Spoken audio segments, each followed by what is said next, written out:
Hello friends, welcome on my YouTube channel goal 26। आज हम लोग जो है सिलेक्शन फेज 14 में आने वाले इम्पॉर्टेंट वोकेबलरी सीरीज को देखेंगे। चलिए बिना देर करते हुए आगे बढ़ते हैं। तो आज का पहला वर्ड है होलियोगैनिज्म। होलियोगैनिज्म का मतलब क्या होता है? किसी के साथ गुंडागर्दी कर देना, उपद्रव कर देना, वो क्या कहलाता है? होलियोगैनिज्म कहलाता है। इसका और क्या क्या वर्ड्स हो सकता है? Rowdy, वॉलेंट, destruction behaviour in public places, often associated with gang of crowd, मतलब कि बहुत ज़्यादा भीड़ उमड़ जाना और हाथापाई कर लेना या किसी तरह का जो है उपद्रव कर लेना क्या कहलाता है? होलियोगैनिज्म कहलाता है। इसके दो आपको सिनोनिम्स दिए हुए हैं। कौन कौन सा है? वैंडलिज्म और फिर रॉडीनेस। और एंटोनिम्स में क्या दिया हुआ है? ऑर्डरलीनेस और लॉफुलनेस। वैंडलिज्म का मतलब होता है कि कहीं पर भी आग लगा देना, ये इस तरह का उपद्रव कर देना वैंडलिज्म कहलाता है। तो होलियोगैनिज्म का मतलब क्या होता है? गुंडागर्दी या उपद्रव कर देना। नेक्स्ट क्वेश्चन, नेक्स्ट वर्ड क्या है? चैओटिक। चैओटिक का मतलब होता है अव्यवस्थित होना, यानी कि डिसऑर्डर में होना। A state of total confusion of orders lacking an structure of the systematic arrangement. मतलब कि जिस चीज़ को जो है हम लोग अरेंज नहीं करके रख पाते उसको क्या कहा जाता है? चैओटिक कहा जाता है। इसके सिनोनिम्स में आपके क्या हो जाएंगे? डिसऑर्डर और एनार्की हो जाएगा, और सिनोनिम्स में जो है ऑर्गेनाइज्ड और सिस्टमैटिक हो जाएगा। आपके लिए जो है बगल में फिगर भी लगाया गया है, आप जो है फिगर के द्वारा भी आराम से जो है वर्ड्स को समझ सकते हैं। तो चैओटिक, डिसऑर्डर और पहला वर्ड होलियोगैनिज्म का मतलब गुंडागर्दी करना। नेक्स्ट वर्ड है इंस्पिड। इंस्पिड का मतलब क्या होता है? इंस्पिड का मतलब होता है टेस्टलेस, जिसमें कोई स्वाद ही ना हो। जैसे आपके घर में आपकी मम्मी या बहन या कोई भी आपके पापा खाना बनाते होंगे तो कभी कभी खाना जो है टेस्टलेस हो जाता है, कितना भी अच्छे से बनाया जाए। तो इंस्पिड का मतलब क्या होता है? Tasteless, lacking flavour, vigour or interest, can refer to the tasteless food or a boring conversation, या किसी के साथ जो है बात कर रहे हैं, बोल रहा है तो उसमें भी बोल सकते हैं कि यहाँ बहुत इंस्पिड कन्वर्सेशन था।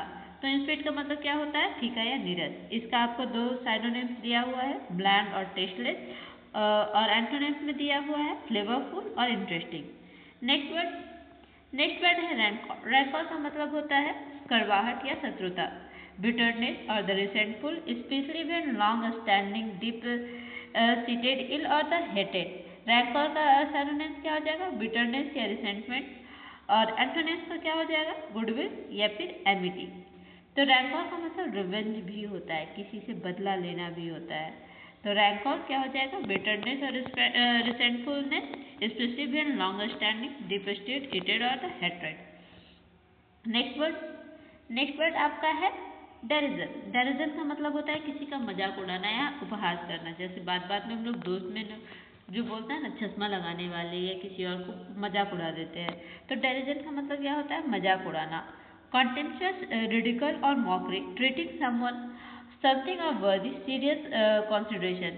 किसी का मजाक बना देना, मॉक कर देना, रिडिकल कर देना क्या कहलाता है? डेरिजन कहलाता है। इसका ऑन्टेनम्स क्या हो जाएगा आपका? प्रेज और रिस्पेक्ट हो जाएगा। नेक्स्ट वर्ड आपका है स्क्वेंडरिंग। स्क्वेंडरिंग का मतलब क्या होता है? अपव्यय या बर्बादी करना, यानी ज़्यादा खर्च कर देना। इसमें आपका और कौन सा वर्ड हो जाएगा? इसका वेस्ट समथिंग स्पेशली मनी और टाइम इन द रेकलेसली और ए फुलिश मैनर।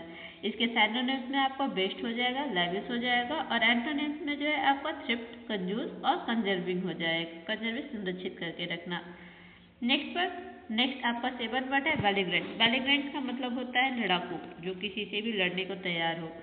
हॉस्टाइल और aggressive, ready to fight, often use to describe person as a nation at a war. ये यूज वर्ड जो है वैलिग्रेंट जो है किसी देश के लिए जब लड़ने के लिए जाता है ना, तो यहाँ यूज किया जाता है। आपका सिनोनिम्स में हॉस्टाइल हो जाएगा, एग्रेसिव हो जाएगा, और एंटोनिम्स में पीसफुलनेस और फ्रेंडली हो जाएगा। नेक्स्ट वर्ड, बस इतना ही वर्ड था आपका। ये जो था वो सिलेक्शन फेज 4 जो मॉक टेस्ट बुक पे चल रहा है, उसके ये कुछ वर्ड्स थे जो कि मुझे इंपॉर्टेंट लगे, तो मैंने आपके साथ शेयर किया है। चलिए एक बार रिवाइज कर लेते हैं। पहला वर्ड्स कौन सा है? पहला वर्ड्स जो है वो होलोगेनिज्म है, जिसका मतलब गुणनावर्ती होता है।